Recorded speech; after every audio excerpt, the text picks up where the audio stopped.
मुजफ्फरनगर में पिछले कई दिनों से पड़ रही भीषण उमस और तेज गर्मी ने लोगों का जीवन पूरी तरह प्रभावित कर रखा था। दिन के समय तेज धूप और रात में उमस भरी गर्मी के कारण लोगों को काफी परेशानियों का सामना करना पड़ रहा था। लेकिन आज दोपहर बाद अचानक मौसम ने करवट ली और आसमान में काले घने बादल छा गए। कुछ ही देर में हल्की से मध्यम बारिश शुरू हो गई और बारिश की बूंदों के साथ चलने वाली ठंडी हवाओं ने पूरे शहर के माहौल को पूरी तरह बदल दिया। लंबे समय से गर्मी और उमस से परेशान लोगों को जैसे ही राहत मिली वैसे ही सड़कों, गलियों और बाजारों में चहल पहल बढ़ गई। शिव चौक, नई मंडी, कचहरी रोड, रेलवे स्टेशन और अन्य प्रमुख इलाकों में लोग घरों और दुकानों से बाहर निकल आए और बारिश का आनंद लेने लगे। बच्चों ने बारिश में भीगकर खुशियां मनाई तो बुजुर्गों ने ठंडी हवाओं का सुकून महसूस किया। हालांकि कुछ स्थानों पर हल्का जलभराव भी देखने को मिला, लेकिन लोगों ने इसे नजरअंदाज करते हुए मौसम का पूरा आनंद लिया, क्योंकि यह बारिश न केवल तापमान में गिरावट लेकर आई बल्कि लंबे समय से चली आ रही बेचैनी और उमस को खत्म करते हुए पूरे शहर को एक नई ताजगी और सुकून भरा एहसास दे गई। मौसम पूरी तरह सुहाना हो गया और लोगों के चेहरों पर राहत और खुशी साफ झलकने लगी। मुजफ्फरनगर के फुलत गांव स्थित एक मदरसे को लेकर बड़ा विवाद सामने आया है। योग साधना आश्रम के महंत स्वामी यशवीर जी महाराज ने सोशल मीडिया पर एक वीडियो जारी कर आरोप लगाया है कि फुलत स्थित दारुल उलूम रहीमिया मदरसे में पिछले कई वर्षों से हिंदू युवक युवतियों का धर्मांतरण कराया जा रहा है। उन्होंने यह भी आरोप लगाया कि बाहर से युवतियों को लाकर उनका धर्म परिवर्तन कर विवाह कराए जाते हैं। स्वामी यशवीर जी महाराज का वीडियो सोशल मीडिया पर वायरल होने के बाद स्थानीय पुलिस और एलआईयू की टीम ने मदरसे पहुंचकर कई घंटों तक जांच पड़ताल की। मामले की गंभीरता को देखते हुए उत्तर प्रदेश सरकार में मंत्री कपिल देव अग्रवाल ने भी मुजफ्फरनगर के वरिष्ठ पुलिस अधीक्षक से बातचीत कर तत्काल जांच करने और तथ्य सामने आने पर कार्रवाई के निर्देश दिए हैं। हालांकि पुलिस सूत्रों के अनुसार प्रारंभिक जांच में अब तक धर्मांतरण से संबंधित कोई ठोस प्रमाण सामने नहीं आया है। इसके बावजूद पूरे मामले की गहनता से जांच की जा रही है। स्वामी यशवीर महाराज ने मुख्यमंत्री योगी आदित्यनाथ से इस मामले की निष्पक्ष जांच कराने, मदरसे की गतिविधियों की समीक्षा करने और दोषी पाए जाने वालों के खिलाफ कार्रवाई की मांग की है। गौरतलब है कि फुलत गांव पहले भी धर्मांतरण से जुड़े मामलों को लेकर चर्चा में रहा है। फिलहाल प्रशासन का कहना है कि जांच पूरी होने के बाद ही मामले की वास्तविक स्थिति स्पष्ट हो सकेगी। अब सभी की निगाहें जांच रिपोर्ट और प्रशासन की आगामी कार्रवाई पर टिकी हुई हैं। प्रदेश के मुख्यमंत्री श्री योगी आदित्यनाथ जी के संज्ञान में मैं एक बड़ा ही गंभीर विषय रख रहा हूं। जनपद मुजफ्फरनगर के कस्बा खतौली के निकट ग्राम फुलत में एक दारुल उलूम रहीमिया मदरसा है और इस मदरसे के संचालक मौलाना हिफरजुर रहमान अंसारी और इसका पुत्र मौलाना जुबैर अंसारी है। और यहाँ पर हिंदुओं का धर्मांतरण किया जाता है और यह धर्मांतरण का कार्य 10-12 वर्षों से चल रहा है। और यहाँ पर बाहर से हिंदुओं की लड़की लाई जाती है और उनका धर्मांतरण करके मुस्लिम लड़कों से उनका विवाह भी कर दिया जाता है। और हिंदुओं के लड़के लड़कियों का धर्मांतरण बहुत बड़ी लिस्ट है, लेकिन मैं केवल यहाँ कुछ ही लोगों की जानकारी आपके समक्ष रख रहा हूँ। जिनका धर्मांतरण हुआ है उनमें जुगनू शर्मा सनोप मोहन शर्मा, ये ग्राम भैंसी का रहने वाला है और इसका वर्तमान नाम अब्दुल रहमान है और यह फुलत मदरसे के निकट ही रहता है। दूसरा विक्रम पुत्र तिलकराम, ये ग्राम काशी मेरठ के अंदर रहता है और वर्तमान में इसका नाम अकरम है। और इस प्रकार से और बहुत नाम है। तो मेरा आपसे निवेदन है कि इसको अपने संज्ञान में लेकर इस मदरसे को सील किया जाए और धर्मांतरण आदि कार्यवाही करके इन दोनों पिता पुत्रों को जेल में डाला जाए। और इनकी बहुत बड़ी संपत्ति है दिल्ली, उत्तर प्रदेश और उत्तराखंड में, जहां से ये सब फंडिंग हो रहा है। इनकी संपत्ति की भी जांच होनी चाहिए, क्योंकि इन्होंने जो ये मदरसा चलाया है, मदरसा केवल शिक्षा देने के लिए होता है, न कि हिंदुओं का धर्मांतरण करने के लिए।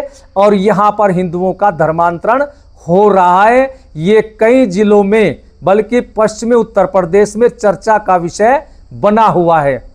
और इस मदरसे में कुछ जो भूमि इन्होंने घेरी है वो सरकारी भूमि घेर रखी है।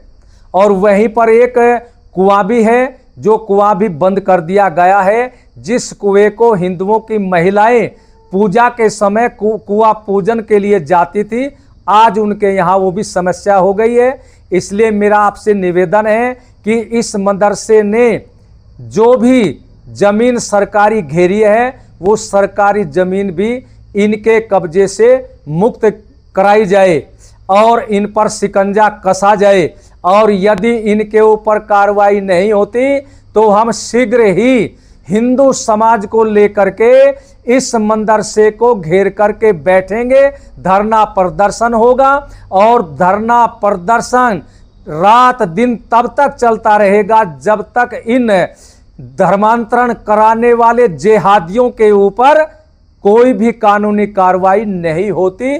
और ये हमारा धरना प्रदर्शन जारी रहेगा। इसके साथ में अपने हिंदू समाज से कहना चाहता हूं कि आप लोग तैयार रहें, यदि आवश्यकता हुई तो ये धरना प्रदर्शन ऐतिहासिक होगा, जिससे कि आगे इस प्रकार से कोई भी जेहादी हिंदुओं की और हिंदुओं की बहु बेटियों के धर्मांतरण का कोई निकृष्ट कार्य न कर पाए। मुख्यमंत्री श्री योगी आदित्यनाथ जी से मेरा ये भी निवेदन है कि इसकी जांच किसी निष्पक्ष और निडर अधिकारी को सौंपी जाए, तभी दूध का दूध और पानी का पानी होगा। देखिए, फुलत मदरसे की चर्चा आज समाचार पत्रों में, सोशल मीडिया पर मुजफ्फरनगर में चल रही है। तत्काल प्रभाव से हमने एसएसपी को कहा है कि जांच कराएं। अगर इस प्रकार के तत्व इन सामाजिक और असामाजिक कामों में लिप्त पाए जाते हैं तो तत्काल प्रभाव से प्रभावी कार्रवाई हो। चूँकि पूर्व में हमने देखा है कि धर्मांतरण के मामले जो लिप्त पाए गए उन पर मुख्यमंत्री योगी आदित्यनाथ जी के निर्देश पर कड़ी कार्रवाई की गई है, उनकी जाँच भी हुई है। और उन्होंने ये भी आह्वान किया मुख्यमंत्री ने कि बच्चों के हाथ में कलम दें, उनको अच्छी शिक्षा दें, अच्छी तालीम दें, ताकि समाज का भी और परिवार का भी सर्वांगीण विकास हो सके। और जो पतन के रास्ते पर इस प्रकार से बहला के फुसला करके लोग दिग्भ्रमित करने का काम कर रहे हैं, तो इनका भी विनाश निश्चित है और समाज का भी नुकसान होगा, उस पर कार्रवाई होगी। मुजफ्फरनगर में रालोद खेल प्रोत्साहन प्रकोष्ठ की राष्ट्रीय अध्यक्ष कविता दलाल ने प्रेस वार्ता में कहा कि उनका मुख्य उद्देश्य खिलाड़ियों की समस्याओं का समाधान करना और खेलों को बढ़ावा देना है। उन्होंने कहा कि वे प्रदेश के विभिन्न स्टेडियमों का दौरा कर खिलाड़ियों से सीधे संवाद करेंगी और उनकी मूलभूत समस्याओं को समझकर उन्हें सरकार के सामने मजबूती से उठाएंगी, ताकि खिलाड़ियों को बेहतर सुविधाएं और अवसर मिल सकें। कविता दलाल ने यह भी कहा कि यदि अन्य राज्यों की खेल नीतियां बेहतर हैं, तो उनसे सीख लेकर उत्तर प्रदेश में भी खेलों के लिए मजबूत व्यवस्था बनाई जानी चाहिए, जिससे खिलाड़ी राष्ट्रीय और अंतर्राष्ट्रीय स्तर पर उत्कृष्ट प्रदर्शन कर सकें। उन्होंने स्पष्ट किया कि उनका लक्ष्य केवल संगठनात्मक जिम्मेदारी निभाना नहीं, बल्कि देश को खेलों में मजबूत बनाना और ओलंपिक स्तर तक खिलाड़ियों को तैयार करने के लिए बेहतर माहौल उपलब्ध कराना है। देखिए, ये प्रेस वार्ता करने का रीजन एक है कि जो जयंत चौधरी जी का जो फैसला है, जो उन्होंने मुझे जिम्मेदारी दी है खेल प्रोत्साहन प्रकोष्ठ की राष्ट्रीय अध्यक्ष बनाकर, उस विषय में हमारी आरएलडी पार्टी के हर कार्यकर्ता में बहुत उत्साह है। और चौधरी साहब ने भी मुझ पर बहुत विश्वास जताया है कि हम खिलाड़ियों को किस तरीके से आगे पहुंचा सकते हैं, उनको मदद कर सकते हैं। खेलों को आगे बढ़ाना है, खेल से लोग जुड़ेंगे, युवा जुड़ेंगे, हमारा युवा मजबूत होगा और हमारा देश मजबूत होगा। ये उम्मीद चौधरी साहब ने मुझसे जताई है और मैं कोशिश करूंगी कि मैं इस पर खरा उतरूं। हरियाणा का जो खेल कल्चर है वो बिल्कुल अलग है, यूपी में अभी बहुत कमियां हैं, उनको कैसे सुधारा जाएगा? देखिए, जो हरियाणा में अगर अच्छी नीतियाँ बनी हुई हैं तो हमें सीखना चाहिए हरियाणा से, या किसी और स्टेट में बनी हुई है उनसे सीखना चाहिए और अपने प्रदेश को बेहतर बनाना चाहिए। हम पूरे चाहते हैं पूरा देश हमारा ओलंपिक में नंबर 1 पर आए, तो उस लेवल पर हमें काम करने की ज़रूरत है। देखिए, मुझे अभी थोड़ा ही टाइम हुआ है जिम्मेदारी मिले हुए मैं हर स्टेडियम में जाना चाहती हूँ, हर खिलाड़ी से बात करना चाहती हूँ, उनकी जो मूलभूत आवश्यकताएं हैं उस समस्याओं की जड़ों तक जाना चाहती हूँ और उनकी हर समस्या को सुना जाएगा और सरकार के सामने रखा जाएगा। मैं पार्टी मुझे जो भी जिम्मेदारी देगी मैं उसको निभाऊंगी, पूरी निष्ठा ईमानदारी से निभाऊंगी और अब जो मुझे जिम्मेदारी दी गई है अब उस पर मैं अपना फोकस पूरा करूँगी। देश की राजधानी दिल्ली से एक बड़ी और चिंताजनक खबर सामने आई है। दक्षिण दिल्ली के चंदनहोला इलाके में स्थित प्रदर्शनी सामान के एक विशाल गोदाम में देर रात भीषण आग लगने से पूरे इलाके में हड़कंप मच गया। आग इतनी भयानक थी कि देखते ही देखते करीब 2 एकड़ में फैले टिन शेड वाले गोदाम को अपनी चपेट में ले लिया। जानकारी के मुताबिक दमकल विभाग को रात करीब 2:11 पर आग लगने की सूचना मिली, जिसके बाद तुरंत राहत और बचाव अभियान शुरू किया गया। आग की गंभीरता को देखते हुए मौके पर 25 से अधिक दमकल की गाड़ियों को भेजा गया। दमकल कर्मियों ने कई घंटों तक लगातार मशक्कत करते हुए आग पर काबू पाने का प्रयास किया और पूरी रात अभियान जारी रखा। बताया जा रहा है कि गोदाम में प्रदर्शनी और आयोजन से जुड़ा भारी मात्रा में सामान रखा हुआ था, जिसके कारण आग तेजी से फैलती चली गई। आग की ऊंची लपटें और धुएं का गुबार दूर दूर तक दिखाई दिया, जिससे आसपास के इलाकों में भी अफरा तफरी का माहौल बन गया। हालांकि राहत की बात यह रही कि इस भीषण हादसे में अब तक किसी भी प्रकार की जनहानि की सूचना नहीं मिली है।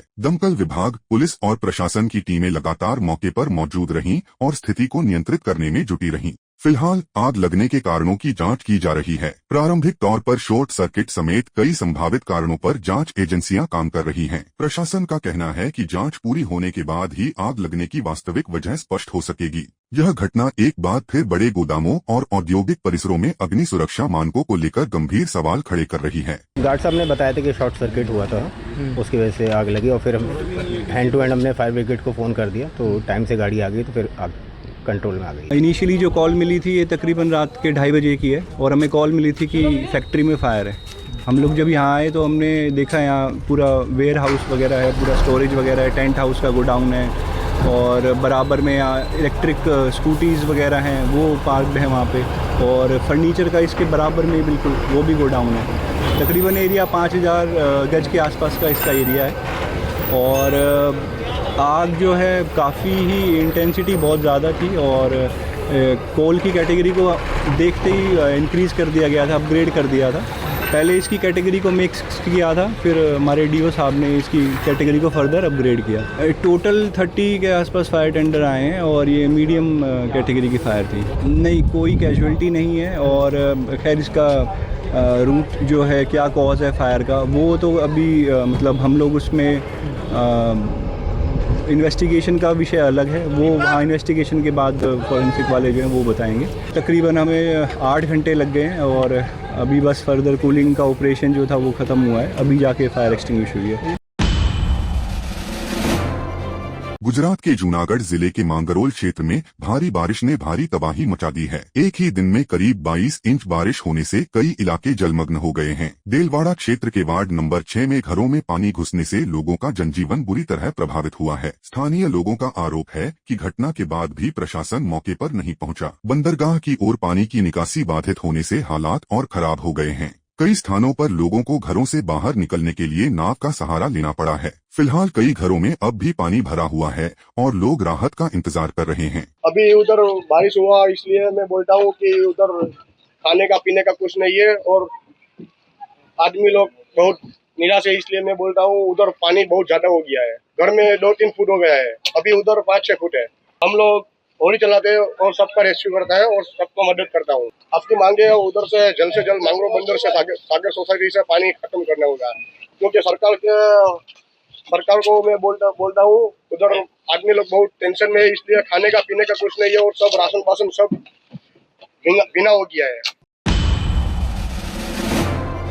महाराष्ट्र में लगातार हो रही मूसलाधार बारिश ने एक बार फिर जनजीवन को बुरी तरह प्रभावित कर दिया है। देश की आर्थिक राजधानी मुंबई और उससे सटे पालघर जिले में भारी बारिश के चलते कई इलाकों में जलभराव की गंभीर स्थिति पैदा हो गई है। मुंबई में जारी रेड अलर्ट के बीच शहर के कई हिस्सों में सड़कें पानी में डूब गईं, जिससे आम लोगों को भारी परेशानियों का सामना करना पड़ रहा है। मुंबई के कुर्ला टर्मिनस के आसपास भारी जलभराव के कारण वाहनों की आवाजाही बुरी तरह प्रभावित हुई। कई स्थानों पर सड़कें तालाब में तब्दील होती दिखाई दी, जिससे यात्रियों और स्थानीय लोगों को घंटों जाम और परेशानी का सामना करना पड़ा। वहीं पालघर जिले के नाला सुपारा क्षेत्र में हालात और भी चुनौतीपूर्ण नजर आए, जहां सेंट्रल पार्क, तुलिंज ब्रिज और रेलवे स्टेशन के बाहर 1 से 1.5 फुट तक पानी भर गया। जल भराव के बावजूद लोगों को अपने दैनिक कार्यों और यात्रा के लिए इसी पानी के बीच से होकर गुजरना पड़ा। रेलवे स्टेशनों के आसपास जमा पानी ने यात्रियों की मुश्किलें और बढ़ा दी। लगातार हो रही बारिश के कारण प्रशासन और स्थानीय निकायों के सामने भी बड़ी चुनौती खड़ी हो गई है।